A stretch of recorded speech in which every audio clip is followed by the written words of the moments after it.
What is up today, Dallas Cowboys fans, Cowboy Nation all around the world? It is Victory Monday. The Dallas Cowboys defeated the Carolina Panthers yesterday. Final score, 33-10. The 1-9, now 1-9, struggling Carolina Panthers. Of course, obviously, rookie quarterback, first overall pick, Bryce Young. And the Dallas Cowboys did exactly what they needed to do. It was not a game that was necessarily any flashy type, I guess you want to say very flashy on any side of the ball. Other than, of course, we could talk about DaRon Bland, the playmaker that he was yesterday, the playmaker that Micah Parsons was. It was just a team effort, pretty much. Offense, defense, special teams. It was just a group effort. And the Dallas Cowboys, again, now moving their record up to 7-3, 3-3 on the road. So, again, one thing is for sure, it's the NFL. We talked about, I think I said it before in the preview video, about this game. It's going to be a game of Dallas Cowboys just handling their business because any given Sunday, we do know every team has some type of talent, whether it's some teams have more, some teams have less, but the Dallas Cowboys handle their business. We're now facing a team, the Washington Commanders, going to Thursday on Thanksgiving. We know that double game week we always have become accustomed to as Dallas Cowboys fans. One of my favorite weeks for the Dallas Cowboys throughout the entire season, because what it does, it allows the Cowboys to find some real momentum. Possibly, if you can come away with 2 wins in 1 week, help yourself get back into the mix of this playoff seeding for the NFC, but especially the NFC East in general, the division.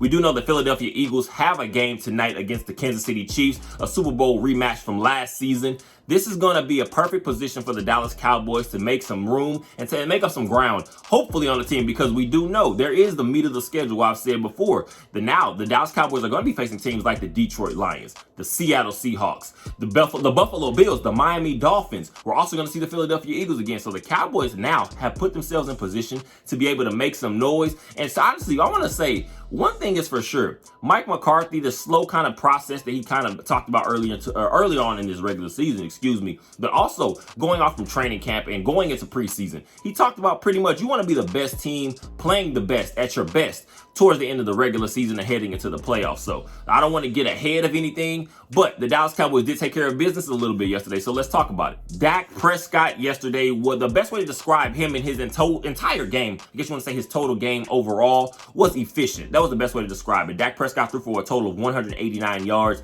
2 passing touchdowns, no interceptions. Again, just efficient. Obviously, we know over the last 4 games, Dak has thrown for a total of 1,354 yards, 12 passing touchdowns, 2 interceptions.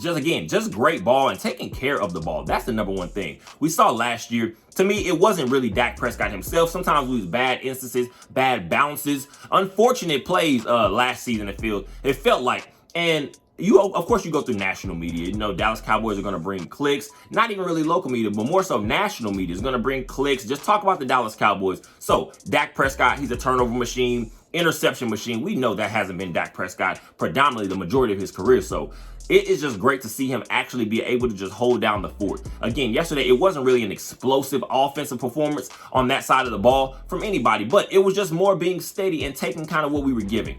The Carolina Panthers have obviously watched a lot of film, and Dak Prescott over the last month has been eating teams alive with man-on-man coverage. So what we saw last year, the Carolina Panthers defensively employed a lot of zone coverage to kind of just slow down what some of our playmakers can do. And the number one thing I guess we have seen, when you see bad Dak, in quotations, bad Dak is we're sometimes trying to force some balls just to make a big play. And yesterday, Dak Prescott just stayed within the offense. He handled exactly what was being given to us, and we were just taking complete advantage. Of course, you still want to get guys like CeeDee Lamb the ball as much as you can. You want to get Jake Ferguson, the Brandon Cooks, your Michael Gallups here and there at the ball whenever you can. But it was just a great game. Again, we're talking about from an efficient quarterback stance, I guess you want to look at it. Rookie tight end, Luke Schoonmaker comes down with Dak Prescott's first touchdown ball, a beautiful throw right down the seam. You had 2 different defenders separate opposite of him. So it was just a great watching the ball placement Dak Prescott used. And Luke Schoonmaker, again, we're talking about our 2nd round tight end pick in this past draft out of the University of Michigan. Of course, it goes through people's ears. Of course, was it a bad pick? Was it an unnecessary pick? Because again, if you have full confidence in a guy like Jake Ferguson who I'm just become very proud of over the last few weeks, just because we're now starting to see the proficiency that a guy like Jake Ferguson can bring. When obviously going into last year, letting go Dalton Schultz, because again, this front office, the coaching staff itself, obviously has some type of belief in Ferguson. And if you felt like he could give you even close to what Dalton Schultz was giving you over the last couple years, then it was going to be good to go. But Luke Schoonmaker, again, that's going to be a guy I can personally see becoming a bigger part of the offense. I'm not talking about tight end 1 or 5, 6 catches a game, but a guy we can potentially be using a little bit more in the red zone, a guy we're going to be able to see just potentially be able to become better on overall tight end, because we do know Peyton Hendershot, the injury to that, and I feel like we're going to be actually able to see just this offense open up a little bit more, because I can possibly see us using the 2 tight end sets a little bit more than we have. But going back to Dak Prescott, just a great game. We're talking about now over the last 5 games, we're talking about a guy that's thrown for over 1,500 yards, 14 touchdown passes. Again, just the same 2 interceptions. So Dak Prescott yesterday, I believe it was 85, what was it? 83, I believe, 85 or 83 QBR, 95 passer rating. So again, it was nothing too flashy, but Dak Prescott has been holding down the fort, and that's exactly all we can ask for, because the more and the closer, I guess you want to say, the closer we get to playing some of these tougher opponents in the coming weeks, you're going to want to continue to see Dak Prescott build that confidence. You want to continue to get the playmakers the ball. That's what I guess I'm just going to say I'm happy to see Mike McCarthy has been doing. Brian Schottenheimer obviously still in the mix, just in that quarterback offense, that offensive protocol, I guess, just continue to build this offense as a group, as a committee. It's just good to see both of those guys use the playmakers. Obviously, we're going to say early on in the season, that was one of the biggest issues. We weren't really getting our playmakers the ball. And again, I just want to say, even in positions to make big plays, because we saw the kind of this slow, methodical, a lot of crossing routes, a lot of slow, short, quick passes. And what that did not allow was for the defense of the opponent to be stretched any way downfield. So it's just good to see us be able to take a little bit more, I guess you want to take them a little bit more of the aggressive approach, but also at the same time, seeing Dak Prescott taking care of the ball. Obviously, much has been talked about Tony Pollard. Is he really a running back 1? Is he really a main focal point can he be the main focal point of a running game as that lead back? Yesterday, I guess you want to say, personally, in my opinion, I feel like Tony Pollard probably had the best game as a runner, because again, we're talking about just the aggressiveness, just the downfield approach. We do know he's not necessarily just that one cut and get up. He's a guy that you can get out into open spaces. That's why I said a little bit, I want to see Tony Pollard be able to be used in more aspects than just being just a ball carrier. Get him the ball in screens. Get him the ball just out in the open field. We saw a couple times yesterday, Tony Pollard lining up outside of the receiver position. So we're going to be able to get Tony Pollard the ball in many different ways, because that's the type of level playmaker he has the potential to be. I believe yesterday, 12 carries for 61 yards, a nice 21-yard touchdown run. And it was one of the hardest runs he's had in this season, I'm going to say, in my personal opinion. We do know last year, obviously, Ezekiel Elliott running that running back tandem type committee thing they had going on. Tony Pollard was able to kind of come in and pick his spots. When you weaken, I guess you want to say, weaken a front seven and just a run defense, as if Ezekiel Elliott was able to do last year. We do know that's our bruising back. That's the guy you're going to be able to see get downfield and kind of just throw his shoulder in there. Tony Pollard is more of your guy. You're going to be able to have a little bit more wiggle, be able to break off some of these big runs. But yesterday, what we saw from Tony Pollard is that he does have the ability to get downfield quickly, not waste any motion. And obviously, I've said myself, I want to see Rico Dowdle get a few more carries. I believe he had 8 carries yesterday. About 2. It wasn't anything flashy. 6 to 8 carries, something like that, I believe it was. About 20 yards, 23 yards, somewhere around there. Rico Dowdle, again, it's not necessarily the numbers, it's just a way that he runs. It's the skill set that he does bring to this running game. So I feel like as the season continues to go on, you want to get Tony Pollard more carries. And I'm saying more carries just in the sense of, if we can get a solid run game thrown in. Now, let's be clear. I do not want this offense to change, because we have shown ourselves now, at least up to this point, this is a passing offense. We can run off the pass, though, because, again, when you do have proficient runners like a Tony Pollard, you do have a guy with a different sort of skill set like a Rico Dowdle, your downfield, aggressive, bruising type runner. You can pass, and then after we have the game under control, I'm going to say that's personally what I'm going to see as the season continues to go on, especially when playing tougher opponents. you're going to have better defenses. You're going to have teams that are able to kind of take away what you want to do a little bit more. So you're going to be able to start to get this running game rolling a little bit more. But Tony Pollard had a nice game. And in my personal opinion, it's the best game he's had as a runner this season. So continue to get that old machine rolling. Continue to get Rico Dowdle more carries in the red zone, because to me, that's going to be just an unhidden, I guess you want to say an unlocked thing that we haven't really touched on too much yet. But as the season goes on, I can definitely see it opening up a little bit more. Obviously, we do know CeeDee Lamb is the playmaker of this offense. But what we saw yesterday, again, it was just a solid game overall, just from a team standpoint, but nothing flashy. CeeDee Lamb, I believe, had 6 catches, 38 yards. He did have a touchdown catch again. So that continues just to boost those numbers up, because we are seeing a guy like CeeDee Lamb is now being talked about a little bit more. Is he able to be that #1 receiver? We can get into the conversations. Does he play slot more? Does he play on the outside a little bit more? CeeDee Lamb is a playmaker. At the end of the day, I'm not understanding the conversation that leads, because at the end of the day, a playmaker, I'm going to say a play caller, excuse me. A play caller's #1 job, his duty, his role is to create as many mismatches as possible. If you do not have anyone to cover one of your best playmaking receivers, and I'm going to say best playmaking receivers in the entire league, why are you not going to move him around? Now, defenses need to ask themselves, if you know CeeDee Lamb is a guy that's interchangeable, you can move him in, you can move him out, why are you not having someone shadow him if you don't feel that he's that good? So that tells me everything I need to know. CeeDee Lamb is one of those receivers. Let's be clear. Everything's going to start and stop with him. Brandon Cooks, I believe, led the team yesterday with 42 yards. Obviously, I said Luke Schoonmaker with a nice touchdown catch down the seams. Jake Ferguson, I believe, had 3 catches. So it was a little bit of a spread the ball around type approach, because obviously I think later on in the game, the Carolina Panthers had a drive. I believe they converted on 3 4 downs. That drained a little clock. So the numbers could look a little bit more gaudy from the Dallas Cowboys, but I'm not really in the stance of where I care about the stat padding. I'm focused more so on this team overall, just continue to get better and start to stack wins, because again, the NFC is very tough this year, because you do have teams that are kind of starting to make a name for themselves.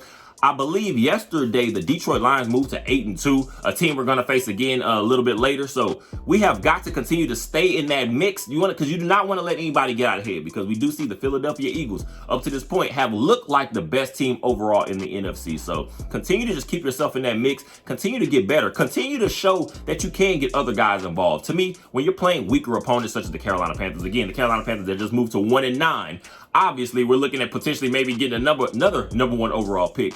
You just want to continue to start to work things in and kind of test some things out when you're playing some of these weaker opponents, because we do know the Washington Commanders coming up on Thanksgiving, although their record is what it is, and I think they believe the Washington Commanders took a loss yesterday. You are going to see a team that is going to come in there fighting. Washington, Dallas, we do know these are always some real battles. These are always some close games. Sometimes, let's be clear, sometimes. But one thing is for sure, it's the NFC East division rival. And you know on Thanksgiving, they are ready to make a statement for themselves and try to get their season going back on the right track. So the Dallas Cowboys have got to come out ready to go. But again, continue to work some of these things against these weaker opponents. And that's what the Carolina Panthers were yesterday. Yesterday. It was a defensive game. I believe the Dallas Cowboys come away from that game with 7 sacks, a total of 7 sacks. You know exactly where our pass rush starts and stops with Micah Parsons yesterday. Believed to have had his highest sack total in a game with 3. We find out it ends up being changed back to 2.5. End up sharing his final sack with Jaron Kearse, but Micah Parsons 2.5 sacks yesterday.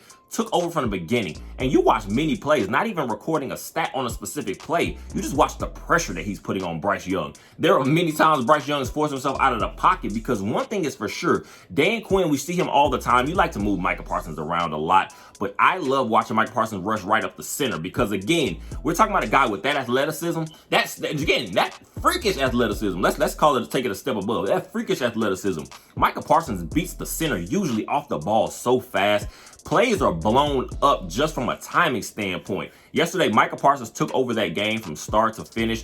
Obviously, yesterday we see kind of the story going around. Micah Parsons throws up on the sideline a couple times, because I think he did a few different things, but prior to the game, I'm sure he won't do that again, because again, you don't want to throw yourself off. But if a guy's getting 2.5 sacks, maybe you might want to try it again. Joking, because again, you do want Micah Parsons feeling as good as he can out there. But it was a great game, and obviously other guys getting involved on the sack party. DeMarcus Lawrence, you seeing Jaron Kearse getting that half sack with the Micah Parsons. Chauncey Golston, I believe, Dorrance Armstrong, Sam Williams, again, we know is a guy who can make splash plays here and there in the limited snap that he does get certain times. But I can see Sam Williams again just improving as the season goes on, and obviously that's going to be a guy in the coming future I'm going to be able to see get more and more opportunity. But again, it was just a great job from the pass rush. But I'm going to say yesterday, the weakness was kind of, I guess you want to say, our run defense. There were like so many gaps. Watching Miles Sanders break off some runs. Chuba Hubbard, a guy I spoke about last time in the video,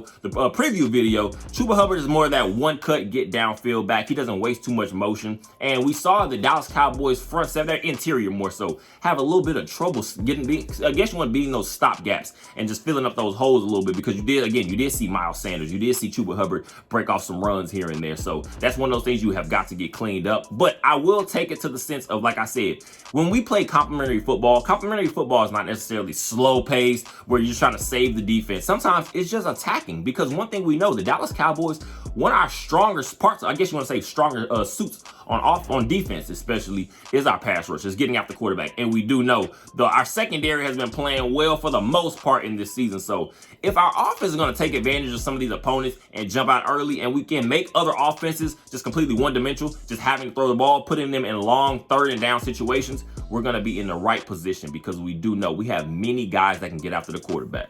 And for me, player of the game, I don't think it even needs to be said, cornerback DaRon Bland, who now has tied the NFL record. I believe, 8, 9, 10 games. 10 games into this season. We're talking about a guy with already 4 interception returns for touchdowns in this season alone. And I'm going back to his rookie season last year. Again, rookie season last year. Leads the team with 5 interceptions, and he didn't even really play the first half of the season because Jordan Lewis was still out there. So that Jordan Lewis injury, of course, no one's ever going to want anything like that happening to players. But what it is good to say is that is that you do have guys that can kind of step in, fill in a role. And obviously, DaRon Bland playing predominantly that nickel corner last season, and obviously in that first 2 games prior to the Trayvon Diggs unfortunate injury. That's a guy we're looking at to be kind of just that's I guess you want to say the stalling force in the middle, in the nickel slot position, because we do know how important that defense is, and that just that position, that nickel corner, slot corner position is in the NFL. This spread out league, teams like to throw the ball a lot, get things out quickly. You're gonna have to have one of those guys that's very, very suitable in that position. But obviously, again, the Trayvon Diggs unfortunate injury that forced a guy like DaRon Bland to play outside. And one thing is for sure, we're obviously seeing it now. 6 interceptions on this season alone. A guy that already passed his total last year, and we still have about 6-7 games left in this regular season. So a guy like DaRon Bland, I guess you want to say 5th round pick out of Fresno State last year's draft, that's going to be a guy that we're going to be able to say could possibly, obviously, be the future opposite corner of Trayvon Diggs if he's able to come back and be the guy we know he can be, or he has been in the past. So we're going to now ask yourselves, is DaRon Bland an all-pro candidate? Is he, again, we don't want to get out ahead, but for the fans, we can discuss this stuff. Is DaRon Bland possibly an all-pro candidate? Because he has shown himself the ability to take the ball away. And one thing that separates the top corners from the guys that are just kind of good is the way to make I guess you want to say game-changing plays yesterday. The Bryce Young interception, the interception on Bryce Young, it was a nice guy. It was, I guess you want to say, a nice cut. You're watching DaRon Bland undercut the ball completely, take it away, and then having the mindset to just get up and not let that be it. A guy that just looks for the end zone, because we were talking about a guy yesterday. I think he has a post-game, one of the post-game interviews on Field Steel. He speaks about playing high school receiver. So you're watching Trayvon Diggs kind of have that same thing in his repertoire, going to Alabama as a receiver first before Nick Saban moves into the cornerback. So some of these guys that show the proficiency and the ability to catch the ball and not have that fear of making a mistake, that's what separates those guys. So if DaRon Bland can just continue to build on this, again, already leading the team with 6 interceptions with about 7 games left to go in this regular season, DaRon Bland is starting to make a name for himself. So that's a guy you're going to be asking yourself, getting out ahead of things sometimes. Is that a guy you're going to maybe be looking to try to get him an extension as soon as you can? Of course, you have to continue. It's all about the NFL especially. What have you done for me lately? So don't get too crazy, but I will say DaRon Bland is turning some heads. I feel like the national media is now starting to have his name on their boards a little bit. So DaRon Bland, continue to be the playmaker that you have been, and this Dallas Cowboys defense will definitely continue to go places. A couple other guys defensively, Marquise Bell, obviously the guy, former safety, moved to linebacker now, dealing with those Leighton Vander Esch issues, of course. We're talking about, obviously, a guy that you're going to be able to get a little bit more involved. But Marquise Bell, again, leading the team with 10 total tackles. Jaron Kearse flying all over the field yesterday. You were able to see a guy like Adam Thielen. We do know who he used to be with the Minnesota Vikings. He still has some ability. We saw him, Bryce Young, kind of make it a point to get him the ball a little bit. Bryce Young obviously did not have a great game. I don't believe he even threw for 150 yards yesterday. I may be wrong, but I don't believe he even threw for 150 yesterday. So you're going to be able to see a guy like Marquise Bell continue to get himself in the mix. We're going to ask for more from a guy like Jordan Lewis. He had a rough game again, but we still overall played well. It wasn't like a terrible game from a guy like Jordan Lewis, but it wasn't a good game either. He is what he is at this point. Honestly, I think this is his last year of a contract. So Jordan Lewis is probably a guy we're going to be looking to replace maybe in the offseason, whether that's draft, free agency, whatever it is. But it was good to see some of these other guys get involved. The secondary overall played a nice, solid game. Continue to just keep a rookie quarterback right where he is. There was nothing that really showed any flashes off the field. So Dallas Cowboys overall just played a great game, obviously, and also throw in kicker Brandon Aubrey again. 2 of 2 yesterday. I believe he's made his first 20 field goals to start his career. 25-year-old rookie, so he has a little age on him, which means he's just more comfortable maybe out there. Again, we don't see really any of these yips yet. The yips, we call like from these kickers, that sometimes once they lose a little bit of confidence, you start to see them get a little bit shaky. Hopefully he can continue to stay on the trajectory that he is. But Brandon Aubrey has just been a nice addition to this team. We do know in the NFL, of course, sometimes every game is not going to be one of those games we're talking about, like for the Dallas Cowboys, especially this year. The whoopings that we put on the New York Giants this year, the whooping we put on the Jets, the whooping we put on the New England Patriots, every game is not going to be a blowout. And so yesterday, we're able to see, just again, continue to see Brandon Aubrey continue to be one of those consistent kickers in this league, because we will need him as the season continues to go on. The Dallas Cowboys will be facing off against NFC East division rival, the Washington Commanders, on Thursday. I believe it's a 3:30 p.m. Central Time game start. The Dallas Cowboys are now moved up again to 7-3. 4-0 at home, which is where this Thanksgiving game will be, of course. The Washington Commanders, I believe, dropped yesterday to 4-7. So they're going to be a team ready to try to come out ready, hot, make a statement against their NFC East division rival Dallas Cowboys. So we have got to come out there and stay focused. I believe this is going to be a game where we're able to see the Dallas Cowboys be able to put some pressure on a guy like Sam Howell. And he has shown himself to be able to, the ability to throw the ball a little bit. But if we can kind of get out on him early, force him into some mistakes, then the Dallas Cowboys offense can hopefully take advantage of these, get us off to a nice position in that game, and we'll be able to have a great Thanksgiving. So as always, I appreciate you guys' support. Go ahead and like, comment, subscribe, share. Definitely boost those likes, because it continues to let the algorithms boost up. Pretty much the content can continue to move around, and obviously get this on more like-minded Dallas Cowboys fans' eyes. I appreciate you guys for all the support once again. And as always, go Cowboys.